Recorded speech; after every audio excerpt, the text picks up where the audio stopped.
Jadi kalau untuk secara agregatif, kami melihat parpol yang paling banyak diberitakan oleh media massa, baik cetak dan online adalah PDIP dengan 26%, diikuti Demokrat 13%, kemudian Golkar 11%, Gerindra 10%, dan PKS 9%.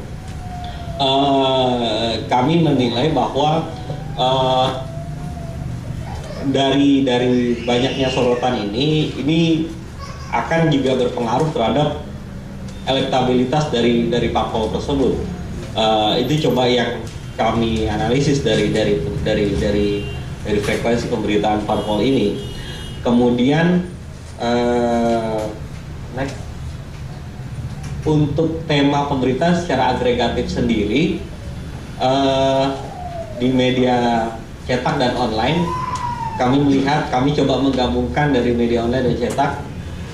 Ternyata media di masa kampanye ini itu pemberitaan didominasi oleh berita-berita capres dan juga proses pencapresan.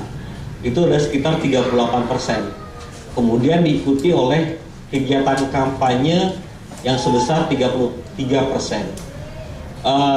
Di urutan ketiga ada berita-berita tentang konflik antar partai.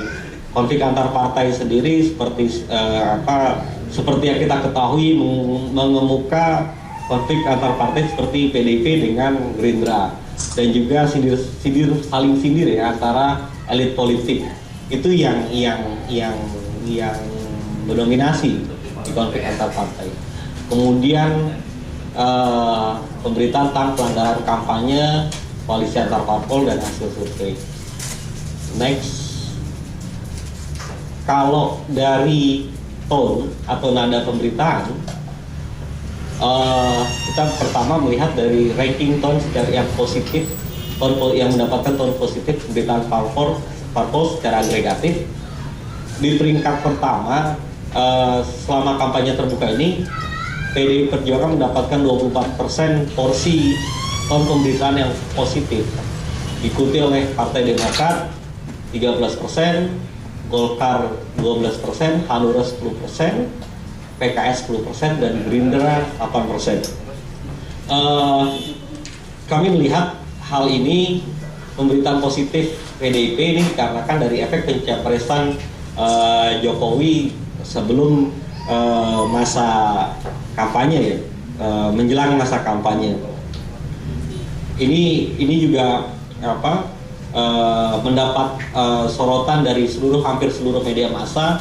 Bahkan kalau melihat komentar juga bukan hanya dari pengamat, tapi juga dari elit-elit parpol lainnya juga menyoroti dari proses ini gitu.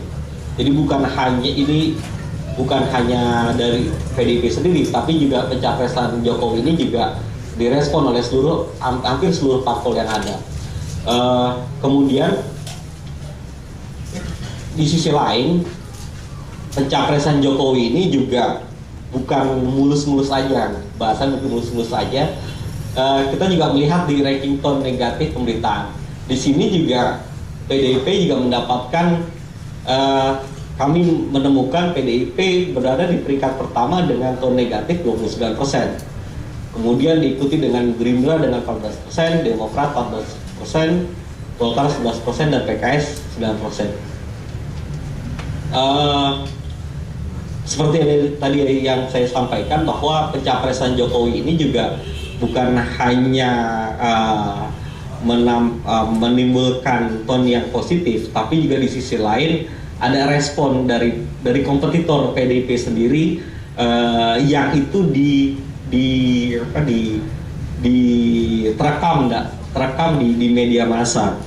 Kami melihat seperti contoh dengan pencapresan Jokowi, ada respon yang itu muncul dari Gerindra yang menganggap bahwa PDIP telah mengkhianati perjanjian di antara kedua parpol tersebut. Nah, itu yang selalu diangkat oleh media massa, yang akhirnya menjadikan perdebatan maupun saling sindir di antara kedua parpol itu memanaskan pemberitaan di ranah publik. Yang akhirnya kalau kita lihat sendiri, perdebatan antara elit-elit Gerindra seperti melempar sajak dan direspon lagi, itu juga menimbulkan sisi yang negatif juga bagi Gerindra sendiri. Kita lihat Gerindra juga di sini mendapatkan efek tone negatif karena Gerindra akhirnya mendapatkan 14% di tone negatif dengan di peringkat kedua seperti itu. Kemudian tadi seperti yang kami sudah paparkan secara agregatif dengan tema-tema, mungkin bisa ke tema-tema agregatif. Untuk tema agregatif, di sini kami juga mengulas pemberitaan kita melihat frekuensi tema pemberitaan secara menyeluruh ya. Di sini kami melihat tema pencapresan itu ada 38% yang kami nilai bahwa di masa kampanye terbuka ini berita tentang pencapresan itu sangat mendominasi. Ini sebenarnya sangat pemberitaan ini menenggelamkan pemberitaan tentang kampanye caleg sendiri. Akhirnya kita terfokus terhadap berita-berita tentang pencapresan. Seharusnya di masa kampanye terbuka ini memang porsinya kan harusnya diberikan kepada kampanye caleg gitu. Tapi ternyata 38% yang terekam di media, yang dipublish di media itu 38% itu tentang pemberitaan tentang pencapresan. Ini juga mengkonfirmasi dari apa yang dinyatakan oleh Lidl dan Mujani.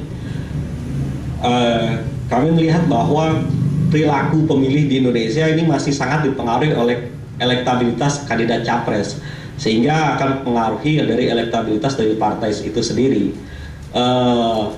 Partai-partai akan dalam tanda kutip akan menjual calon presiden, bagaimana agar partai itu akan dipilih. Makanya seringkali dalam proses pemberitaan itu seperti yang kita ketahui dalam tagline-nya pasti nama Jokowi di depan gitu, dibandingkan nama partainya gitu. ARB ada di depan sebagai komunikator utama dari Partai Golkar. Kemudian itu juga diikuti oleh Prabowo. Bahkan kalau kita lihat berita-berita dari mohon maaf seperti di MNC Group, kita akan melihat nama Win HT itu juga sebagai komunikator utama supaya bisa mendongkrak dari elektabilitas dari partai mereka. Inilah menjadikan bagaimana tema pencapresan ini lebih besar proporsinya dibanding tema pemberitaan kampanye caleg. Kemudian kami juga melihat dari tema pemberitaan ini kegiatan kampanye di sini 33% pemberitaan yang ada itu mengangkat soal rata-rata lebih mengangkat kegiatan kampanye yang sifatnya kampanye terbuka, ada di sebuah lapangan, ada di sebuah gedung olahraga dengan hiburan seperti itu. Jadi hampir semua parpol itu melakukan kampanye dengan model kampanye terbuka yang seperti itu.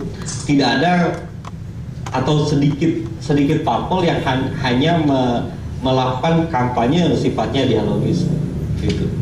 Nah, kemudian dari sisi berita konflik antar partai, seperti yang tadi saya ungkapkan juga, ini lebih banyak didominasi oleh perang dalam tanda kutip, perang antar parpol itu sendiri. Misalkan yang paling sangat mengemuka di selama kampanye ini, di masa kampanye ini adalah perdebatan antara PDIP dengan Gerindra tentang batu tulis tersebut. Belum lagi sindiran-sindiran seperti halnya salah satu politikus PKS misalkan menyindir capres PD Perjuangan Jokowi seperti itu. Belum lagi politisi Demokrat seperti Ruhut juga menyampaikan menyindir seperti itu. Di antara dua parpol misalkan yang memiliki media massa seperti Hanura dan juga Golkar itu juga terjadi seperti itu. Misalkan ada pemberitaan yang mengungkapkan capres Hanura, cawapres ya, HT itu berkampanye di Depok dengan menggunakan helikopter. Itu lantas diberitakan oleh FIFA. Kemudian Okezone juga mengungkapkan hal serupa gitu. Ical berkampanye dengan menggunakan helikopter. Itu jadi saling serang di situ gitu. Saling serang di situ. Itu yang juga muncul di konflik antar partai ini. Dan relatif tidak ada yang sifatnya melempar perdebatan gagasan. Di sini belum muncul seperti itu selama kampanye ini. Kemudian untuk pelanggaran kampanye, untuk berita pelanggaran kampanye yang mengemuka di sini, pertama adalah banyak pelanggaran, masih adanya pelanggaran politik uang. Itu yang masih mendominasi dari berita pelanggaran. Kemudian diikuti oleh yang ramai juga adalah pelanggaran tentang sejumlah parpol yang membawa anak ke arena kampanye. Ini dua berita dari tema pelanggaran yang memang yang muncul dan itu mendominasi, dan waktunya juga tidak dari awal sampai akhir masa kampanye itu yang sering muncul gitu. Jadi ini juga menjadi pertanyaan kita, di mana kinerja dari Bawaslu kita, gimana juga dari partai politik kita ketika memang pelanggaran ini muncul, kenapa hal itu tidak di stop seperti itu? Kenapa hal ini tidak dievaluasi oleh parpol kita? Kemudian selain itu ada juga masalah pelanggaran lalu lintas yang masih marak, bukan hanya di Jakarta tapi juga banyak di seluruh daerah juga, bagaimana pelanggaran lalu lintas juga terjadi di masa kampanye terbuka ini. Untuk pelanggaran yang melibatkan anak, ini juga terkonfirmasi di data KPAI ya. Ada 87 pelanggaran yang dilakukan oleh parpol selama seminggu pertama masa kampanye terbuka. Ini yang akhirnya memang parpol sendiri masih sangat belum taat ya terhadap aturan-aturan yang seharusnya mereka harus menaati itu. Kemudian seperti yang tadi sudah saya juga ungkapkan, bahwa di sini juga kami juga melihat ada kaitan kepemilikan media dengan politisi atau kecenderungan dengan kedekatan dengan parpol sendiri. Kami menilai bahwa di sini media juga dapat dikatakan adalah seperti yang G. Tuchman bilang, itu media sendiri adalah mengkonstruk realita. Jadi media sendiri juga memiliki kepentingan bagaimana peristiwa itu juga dikonstruk oleh mereka, dan juga bagaimana hal ini memperlihatkan keberpihakan dari media tersebut.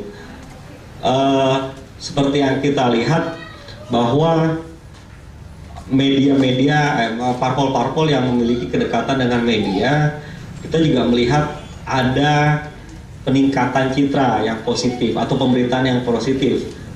Seperti halnya misalkan di tone yang positif itu ada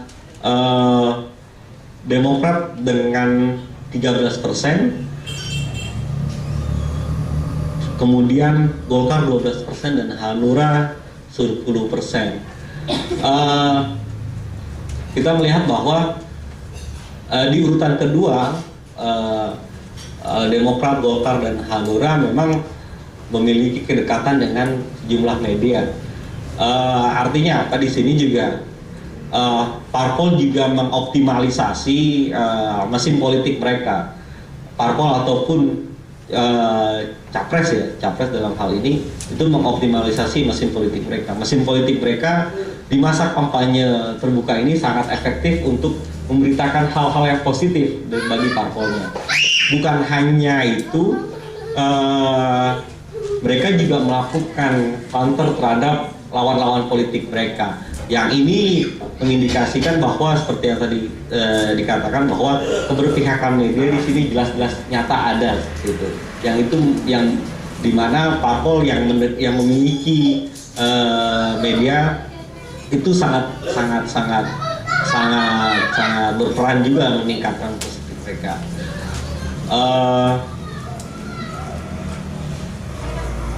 Kemudian sedikit yang terakhir, ke depan mungkin kami melihat bahwa saatnya Bawaslu menindak para parpol yang dari temuan kami yang menjadi catatan penting adalah pertama Bawaslu untuk menindak para parpol yang melanggar pelanggaran selama kampanye terbuka ini.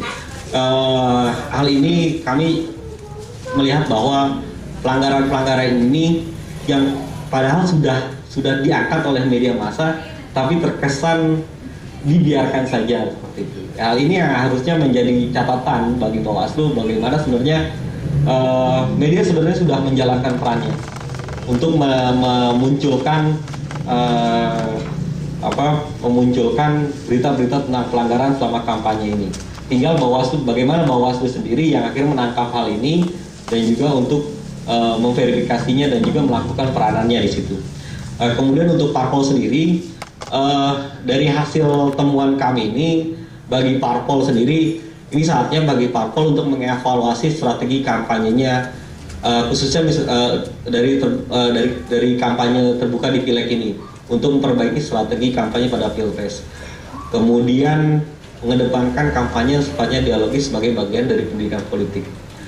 Untuk media massa sendiri, catatan kami sebagai pilar keempat demokrasi, media sebaiknya memberikan pemberitaan yang lebih berimbang dan objektif serta tidak mengedepankan kepentingan pemilik media di atas kepentingan publik. Itu dari temuan kami, dari hasil riset kami yang kami lakukan dari tanggal 16 sampai tanggal 1 April 2014 yang lalu. Temuan-temuan yang sekiranya mungkin bisa bermanfaat bagi kita semua dan bagi partai politik dan juga penyelenggara pemilu dan juga publik. Mungkin itu aja dari saya. Wabillahi taufiq wal hidayah. Assalamualaikum warahmatullahi wabarakatuh.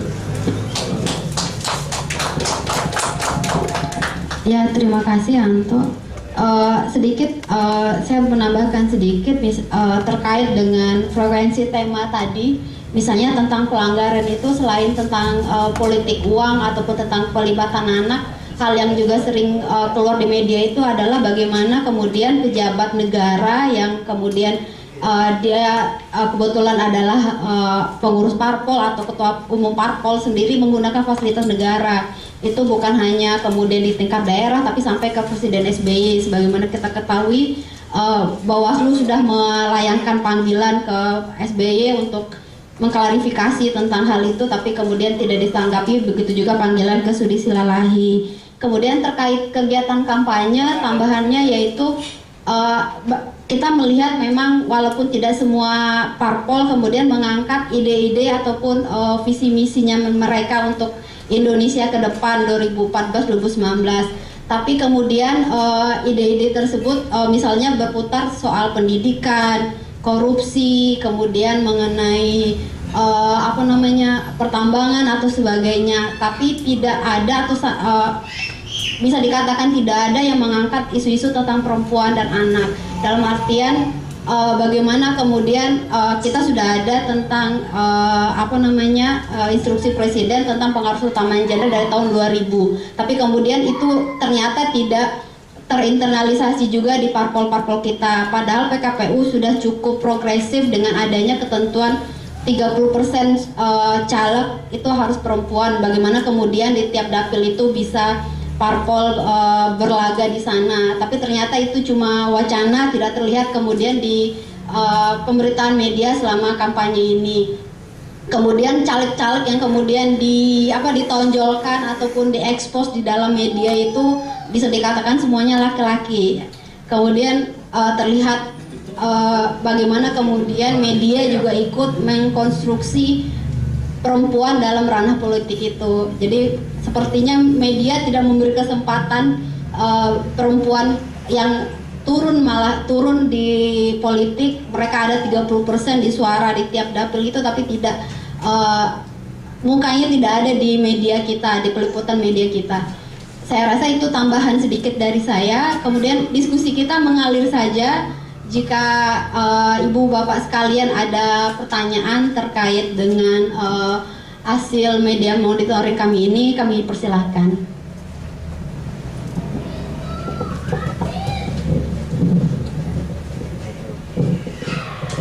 Assalamualaikum warahmatullahi wabarakatuh. Nama saya Bobi dari Serikat Buruh Migran Indonesia.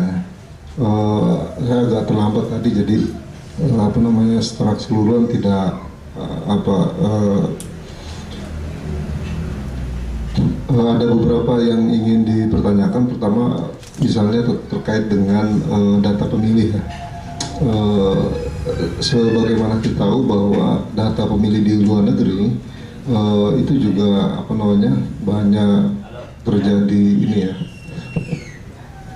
perbedaan, misalnya antara data yang data buruh migran BNP 2 TKI dengan data KPU itu sekitar 4 jutaan suara buruh migran itu hilang. Nah, apakah itu juga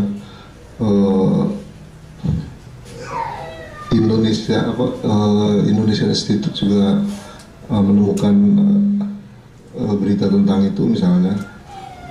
Terus kemudian yang kedua, terkait dengan pemberitaan-pemberitaan yang banyak di media itu, apakah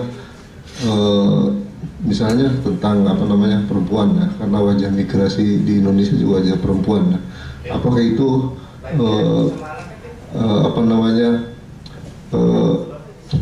ketertarikan wartawannya atau kualitas wartawannya, atau memang dia hanya memberitakan itu ya, hanya sekedar memberitakan apa yang terjadi diberitakan ya itu.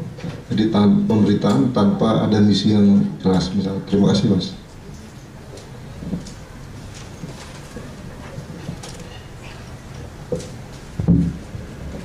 Terima kasih. Assalamualaikum warahmatullahi wabarakatuh. Terkait dengan media monitoring ya, dari tanggal 16 Maret sampai 1 April ini tentu adalah masa kampanye. Ada kampanye yang sifatnya terbuka dan ada kampanye yang sifatnya tertutup, dalam artian adalah di dialogis atau bagaimana bentuknya. Dan ada juga kampanye yang tidak kita pantau. Biasanya adalah kampanye yang bersifat berusukan misalkan ya. Itu kemudian dalam konteks pemberitaan itu kan tidak ada dalam aturannya. Kemudian kita memunculkan beberapa partai misalkan yang selama ini adalah PDIP.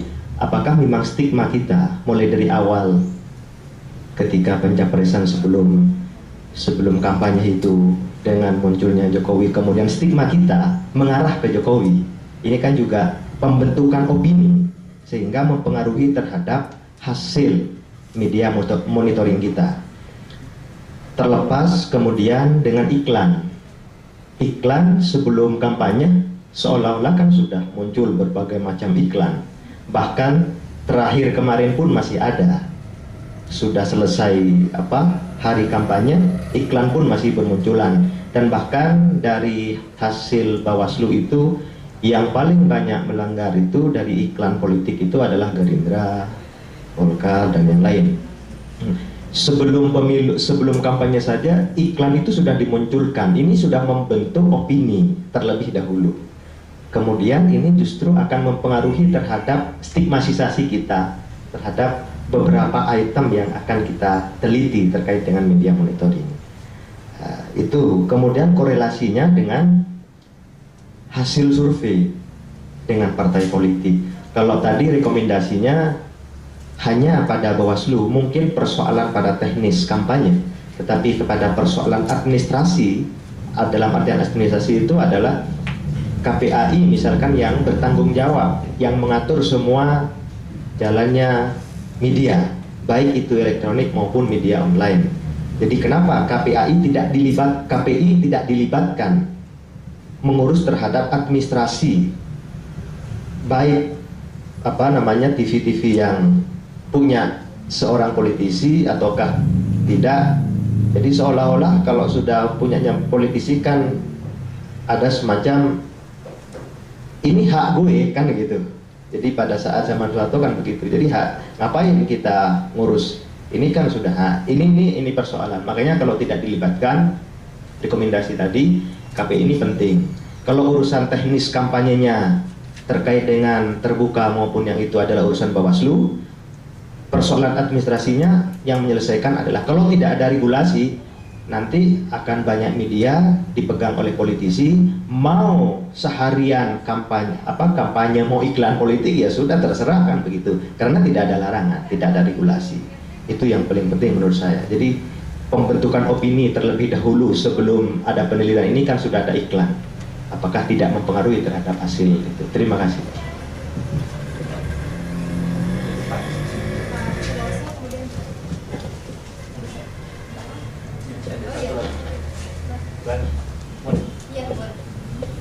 Nama saya Koichi Kawabara, saya peneliti dari Lembaga Penelitian Jepang. Saya mau dua pertanyaan. Yang pertama itu, kalau penelitian ini kita meliputi media televisi, tapi pengaruhnya media televisi terhadap pemilu itu sangat besar. Tapi menurut Anda ada trennya sama kalau dikaitkan dengan tema atau frekuensinya parpol gitu yang diliputi televisi. Itu yang pertama. Yang kedua itu kalau saya melihat kampanye pemberitaan di media di Indonesia terhadap kampanye pemilu ini, itu sikap media massa di Indonesia, khususnya media yang dimiliki oleh salah satu politisi, itu pemberitaannya sangat sepihak gitu. Jadi saya mau tanya, apakah ada aturan untuk mengatur untuk media massanya harus ketika memberitahukan pemberitaannya secara neutral gitu, seperti itu. Kalau tidak ada, mungkin sebaiknya harus ada aturan seperti itu. Terima kasih.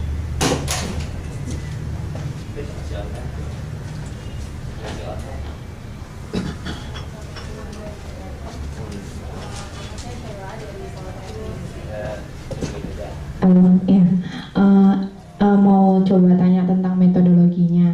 Kalau kata tadi Bapak yang sebelumnya bilang ada keberpihakan dari media, sebenarnya ketika kita melakukan monitoring dan menentukan tone positif dan negatif itu dilihat dari aspek seperti apa? Apakah dari pengantar berita yang memang sudah di awal negatif atau berdasarkan narasumber? Misalnya narasumber itu mengatakan hal yang cenderung tone positif atau negatif. Jadi penentuan tone negatif atau positif itu dari sudut pandang yang seperti apa?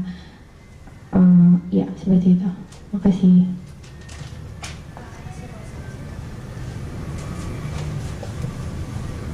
Terima kasih. Assalamualaikum warahmatullahi wabarakatuh.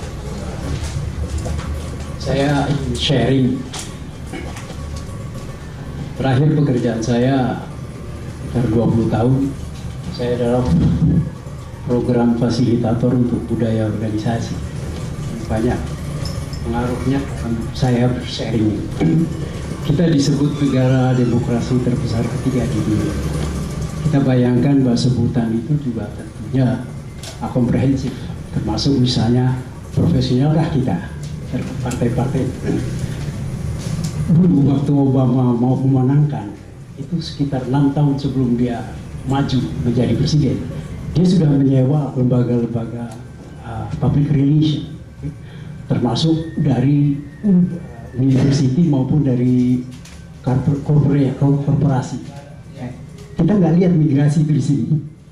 Sepertinya PR manager atau PR yang mengatur PR di organisasi yang namanya partai politik itu dirangkap oleh si ketuanya sendiri atau oleh siapa yang dianggap sebagai orang yang paling bicara. Ya. Jadi tidak berdasarkan suatu yang tersusun, ya, tujuannya, konsepnya, caranya. PR itu di dalam pengalaman kami punya pengalaman beberapa korporasi. Kalau suatu korporasi akan fokus pada suatu produk, misalnya untuk dijual dan sebagainya, itu kalau perlu kita mengadakan yang namanya reorganisasi. Salah satu reorganisasinya misalnya mengangkat yang memegang PR itu sebagai vice president. Gitu. Ini kita menghadapi pemilihan, gitu kan? Kok biasa-biasa saja tuh, gitu. Amatiran, gitu. Saya bilang amatiran. Ya. Kemudian tidak jelas juga tadi sudah disebut oleh pemapar tentang strategi public relation ini. Calekkah atau untuk capreskah? Ya, itu tidak jelas. Gitu. Sedang kita tahu, publik tahu bahwa itu untuk caleg. Nanti dong capres, jangan dicampur aduk. Gitu. Apalagi kalau kita masuk ke yang namanya konflik-konflik personal itu ya, itu udah nggak mencampur adukan antara yang namanya pada saat kita sedang menghadapi pemilihan calon legislatif dengan calon presiden. Gitu. Yang ketiga, miskin pendidikan politik kalau menurut saya. Saya di mana-mana, saya juga suka ditanya oleh khalayak itu. Saya juga suka menyebutkan bahwa di negara kita itu sistemnya tidak seorang presiden adalah uber alles. Tidak seorang presiden menyelesaikan semuanya, memasak semua masalah. Kita harus dididik bahwa presiden itu satu dari beberapa yang penting dalam membuat decision making proses pembuatan keputusan. Misalnya kita tahu ada 3 utama fungsi dari DPR terhadap presiden, ya kan? Itu tidak mungkin seorang presiden itu bikin budget sendiri, tidak diawasi atau tidak di penyelenggaraan pemerintahannya tidak diawasi, ya deh. Itu kita tidak mendapat pendidikan itu. Saya selalu orang salah kalau lihatlah saja materi kampanye, pilihlah aku jadi presiden, pilihlah aku presiden.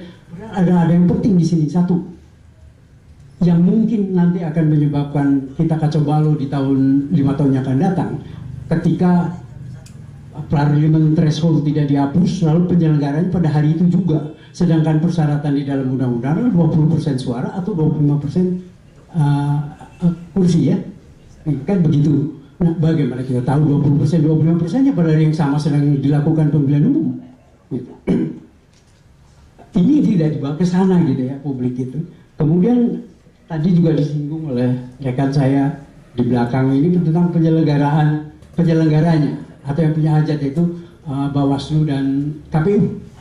Kita melihat jauh-jauh hari sudah terjadi itu yang namanya kampanye. Jauh-jauh hari sudah terjadi itu yang namanya katakanlah yang namanya percobaan untuk mempengaruhi pendapat umum, ya, dalam pengambilan keputusan. Nah, menurut saya karena ini namanya monitoring, ya, research monitoring, jadi seolah TI ini nunggu di luar tuh di pinggir jalan apa yang terjadi di gedung ini, kan gitu. Tidak tahu apa yang terjadi di dalam masing-masing dapur, ya kan? Gitu. Saya kira kalau kita mempunyai peran yang lebih aktif, kita tuh berpretensi menjadi negara demokratis. Tetapi demokrasinya yang selama ini disebut prosedural, yang selama ini disebut cuma apa bungkusnya doang gitu ya, itu mestinya sampai kepada materialisasinya gitu. Itu saya terima kasih. Wabillahi taufiq wal hidayah. Assalamualaikum warahmatullahi wabarakatuh. Ada lagi Pak?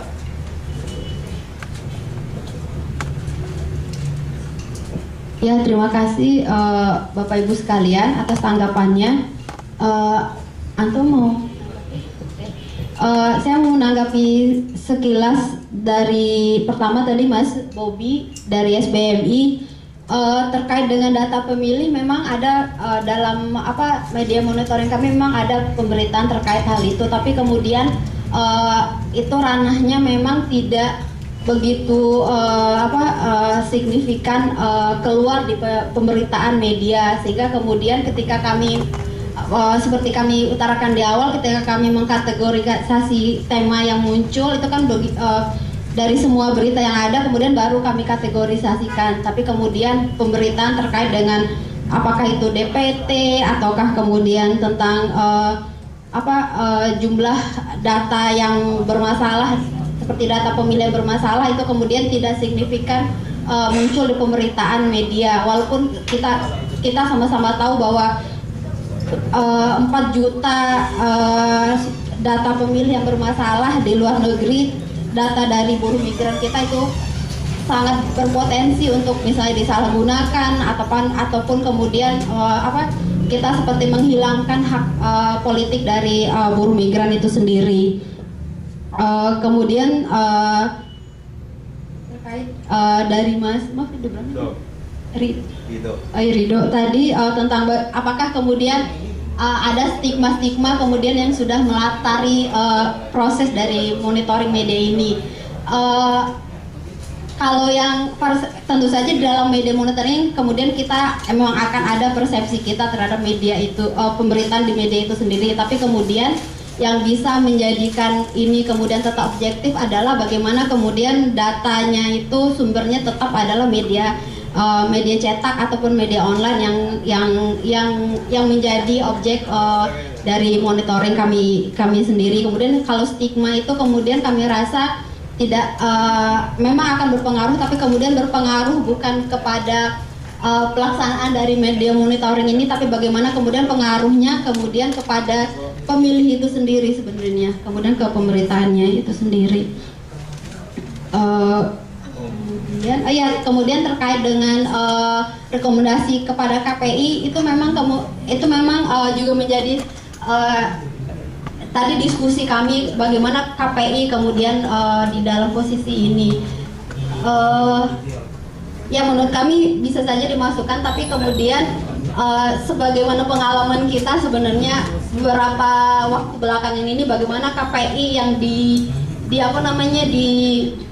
dituntut ataupun didesak begitu untuk misalnya menindak televisi yang kemudian terus beriklan ataupun menyediakan pemberitaan salah satu partai dengan tidak berimbang begitu, tidak juga diindahkan, tapi kemudian bisa jadi itu juga kami menjadi catatan kami untuk catatan rekomendasi. Kemudian untuk Pak Koichi dari ID, kami memang tidak melakukan media monitoring terhadap televisi, tapi sebenarnya kalau misalnya Pak Koichi mau untuk media televisi itu datanya bisa sangat mudah didapatkan di KPI sebenarnya. Bagaimana pemberitaan, apakah terdekat nadanya ataukah kemudian pilihan beritanya, tema apa yang sering diangkat itu bisa sangat didapat dengan mudah di KPI. Tapi kemudian walaupun kami tidak melakukan monitoring khusus terhadap televisi seperti tapi kecenderungannya hampir sama, karena kita lihat bagaimana kemudian misalnya politisi yang memiliki media televisi, mereka umumnya juga memiliki media cetak. Ada Metro, ada Media Indonesia, ada MNC TV, ada Global TV, kemudian ada Sindo dan sebagainya. Jadi kemudian kalau mau ditanya apakah pemberitaannya kemudian sama, kurang lebih begitu, seperti itu. Kemudian dari dari Mbak Dela dari Poltrek ya. Oh ya, Syaila, maaf, dari Poltrek. Tone itu dilihat dari apa? Dalam salah satu kategori kami memang melihat tema atau summary dari pemberitaan itu sendiri. Jadi kami nggak melihat awalnya seperti apa ataukah tokoh berbicara seperti apa, tapi memang summary dari pemberitaan itu kemudian bernada seperti apa. Itu untuk metodologi pemilihan tonnya itu seperti apa. Kemudian untuk Pak Suroso, saya rasa bukan pertanyaan atau apa, tapi kemudian memberi input kepada kita bagaimana sih sebaiknya kemudian strategi berkampanye itu yang lebih baik, bahwa ini bukanlah proses yang instan ya Pak Obama 6 tahun sebelumnya dan sebagainya. Saya rasa ini bisa jadi kami jadikan catatan kemudian untuk misalnya merekomendasikan untuk menjadi poin rekomendasi terkait parpol dan juga media.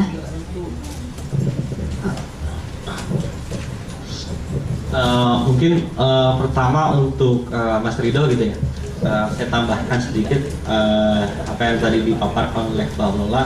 Memang kalau kita melihat stigma itu, yang kalau dikatakan ada stigma yang muncul itu memang berada di media massa itu sendiri seperti itu. Jadi kenapa PDIP tadi ataupun Jokowi bisa lebih populer di mata media ya karena di waktu sebelumnya, bahkan mungkin bukan dalam berita pencapresan, bukan yang terkait pencapresan, tapi Jokowi muncul ketika ada tugas-tugas dalam konteks kegubernuran ataupun ini juga beririsan dengan hasil-hasil survei yang selama setahun terakhir ini dirilis oleh Foster dan itu melalui media, dan media juga ikut mendengungkan. Jadi stigma yang muncul itu ya lebih pertama memang kita lihat terpengaruh, media juga terpengaruh oleh pemberitaan sebelumnya maupun oleh hasil-hasil survei. Jadi kalau kita lihat hampir semua media mencantumkan nama Jokowi misalnya pasca dia melakukan deklarasi capres, ya karena memang media sebenarnya juga sudah menunggu apa yang menjadi sikap dari PDIP dan juga Jokowi itu sendiri. Kemudian untuk Pak Koichi, ya tadi tentang keberpihakan, memang sejauh ini ya kita lihat memang hanya frekuensi yang diatur ya, hanya frekuensi yang diatur. Untuk konten sendiri ya kita lihat belum ada. Padahal memang kalau kita lihat, kita membaca di beberapa media yang sifatnya itu memiliki kedekatan maupun dimiliki langsung oleh politisi, kita akan melihat dari pemilihan kata judul seperti itu yang cenderung lebih tendensius terhadap salah satu calon atau parpol yang lain seperti itu. Belum ada aturan yang mengenai konten ini sendiri gitu. Padahal hal seperti itu juga mempengaruhi dari persepsi. Kalau kita mengatakan tadi bahwa media tidak terlepas dari keberpihakannya, bahkan media juga melakukan konstruksi terhadap pembacanya, dan dalam hal ini adalah pemilih yang nanti akan memilih pada tanggal 9 April. Kemudian untuk menambahkan ke Mbak Sila tadi, tonnya seperti, pembelahan tonnya seperti apa? Tadi Mbak Lola sudah menjelaskan bahwa kita melihat dari sisi summary. Di sini summary yang dimaksud adalah bagaimana isi berita tersebut seperti itu. Isi berita tersebut apakah dia lebih tendensius, lebih sifatnya menyerang salah satu calon atau seperti apa? Yang itu, dan juga di dalam isi berita sendiri apakah si wartawan atau si media tersebut cukup berimbang atau tidak dalam melakukan pemberitaan. Ada banyak media yang melakukan pemberitaan hanya dilakukan untuk menaikkan popularitas salah satu parpol atau menyerang salah satu parpol lainnya dengan tidak taat aturan dalam proses pemberitaan, tidak 5W1H gitu ya. Itu sangat jarang sekali, apalagi di media online, karena tadi media online juga mereka butuh sesuatu hal yang lebih banyak dan cepat disajikan. Kadang di media online hanya salah satu narasumber mereka langsung untuk mereka dijadikan berita. Padahal kalau kita lihat dari sisi perimbangan kan yang lebih bersih, mereka tidak melakukan itu gitu. Nah, ini hal-hal ini juga yang dimanfaatkan oleh beberapa parpol yang memiliki kedekatan dengan media massa dengan hanya mewawancarai atau hanya satu narasumber gitu untuk menyerang salah satu parpol atau salah satu calon. Dan kecenderungannya hampir di semua media yang memiliki kedekatan seperti itu. Jadi kita melihat dari sisi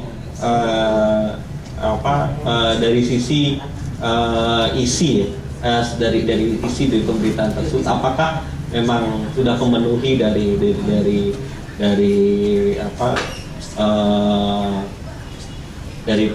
pemberitaan itu seperti apa? Apakah berimbang dengan dua narasumber atau tidak seperti itu? Mungkin itu dari saya. Ya, demikian konfirmasi atau jawaban dari beberapa pertanyaan tadi. Apakah masih ada yang mau bertanya? Saya mungkin masih agak dari tema ini ya. Jadi mungkin ada dua hal yang perlu dibedakan di sini. Pertama adalah pemberitaan terkait dengan partai politik itu, ataukah isi kampanye partai politik, isi kampanye itu partai politik dalam masa kampanye. Nah, ini yang menurut saya perlu dipertegas. Kalau misalkan hanya pemberitaan partai politik, bisa jadi partai politik A, B, C, D, bisa jadi dari visi atau program kerja atau yang lain. Tapi kalau terkait dengan isi kampanye partai politik si A, si B, si D, ini akan berbeda. Nah, ini menurut saya perlu dipertegas supaya tidak bias penelitian kita ini, hasil media kita ini supaya tidak bias. Kalau bias akhirnya mana? Apakah partai politik, pemberitaan terkait dengan partai politik itu jelek, baik, buruk, ataukah pemberitaan terkait dengan apa saja konten atau isi kampanye oleh partai si A, si B, si C, misalkan begitu. Karena kalau dibandingkan dari sekian banyak partai politik, itu akan berbeda, konten kampanyenya berbeda. Yang satu ngangkat korupsi, yang satu ngangkat pengangguran, yang satu ngangkat ini, yang ini. Nah, ini yang menurut saya dipertegas supaya tidak bias. Apakah pemberitaan terkait dengan partai politik, program kerja termasuk, ataukah kemudian visi partai politik, kemudian bagaimana ke depan pencalonannya dan yang lain-lain, ataukah isi kampanye partai politik, misalkan begitu menurut saya. Nah, ini penting. Kalau enggak nanti ya menurut saya kabur penelitian ini, hasil rilis ini menurut saya penting. Itu saja.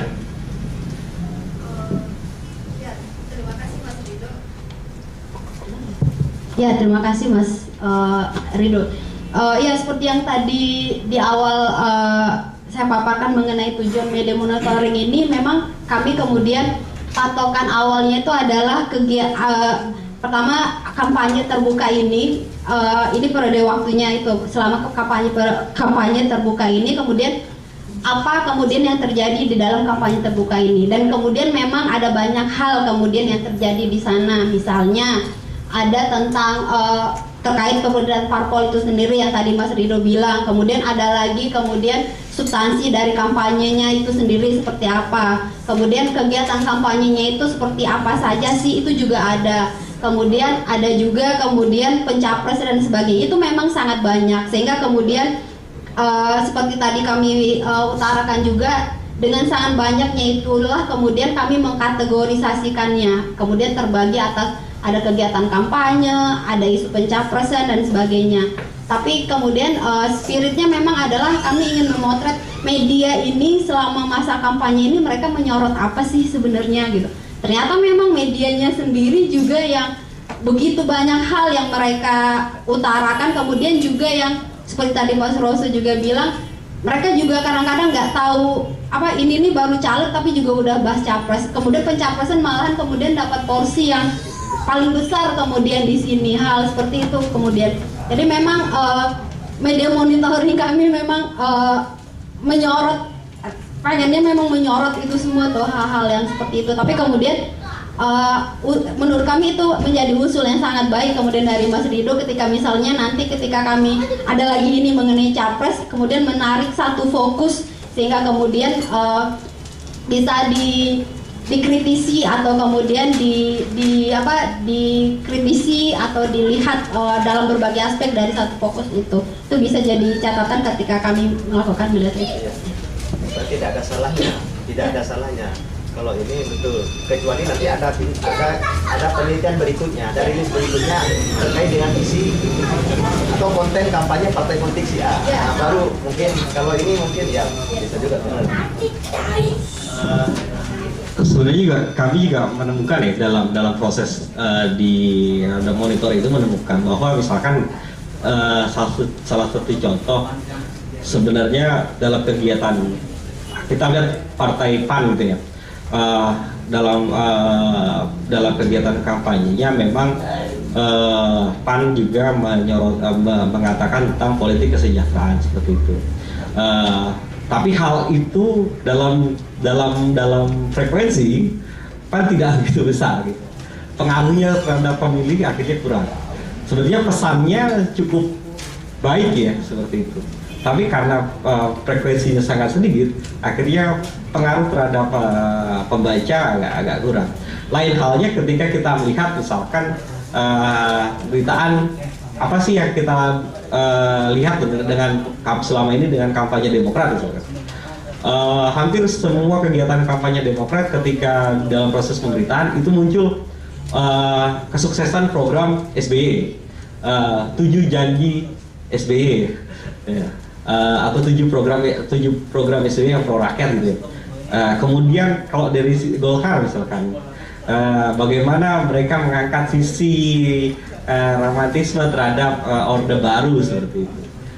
Itu juga kami temukan gitu dalam kegiatan tema-tema pemberitaan dari sisi pencapresan itu yang kami lihat. Memang kami belum fokus ya untuk mengkategorisasikan tema-tema tersebut seperti itu. Kami lebih melihat dari sisi frekuensi, kemudian kita coba mengkategorisasikan dan juga melihat tone positif dan juga negatifnya. Dan juga kita ingin melihat bahwa ada gambaran di mana ada keterkaitan antara media dan juga kepemilikannya. Nah itu yang kami lihat selama kampanye terbuka ini seperti itu. Tapi memang ya tadi seperti yang saya sampaikan, tema-tema itu muncul seperti itu. Di setiap parpol itu muncul dengan ciri khasnya sendiri. Cuma memang seperti tadi ya, seperti Pak Suroso bilang, ini akhirnya tertutupi oleh berita-berita capres gitu. Ini tuh dari saya tambahannya. Terima kasih. Apakah masih ada tanggapan atau pertanyaan? Oke, terima kasih kami ucapkan sekali lagi, maaf belepotan, kepada Bapak Ibu sekalian yang sudah hadir pada diskusi di Indonesian Forum seri 32 kali ini. Terima kasih sekali, diskusi ini memang sekalian kami publish hasil media monitoring ini, dan juga karena namanya Indonesian Forum tentu ada sesi diskusi seperti ini, dan input dan juga pertanyaan teman-teman tadi akan menjadi catatan kami untuk kami ke depan. Pastinya kami akan melakukan media monitoring lagi, akan melakukan riset lagi, karena itu core utama dari The Indonesian Institute. sekali lagi saya mengucapkan terima kasih. Kemudian hasil dari riset ini bisa diambil di depan full reportnya. Kemudian juga akan kami kirimkan ke email masing-masing. Kami harap menuliskannya dengan lengkap dan jelas biar kami bisa langsung mengirimkannya. Demikian kami sampaikan. Terima kasih banyak dan sampai jumpa di diskusi di Tulisan Forum seri berikutnya. Assalamualaikum warahmatullahi wabarakatuh.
Siap,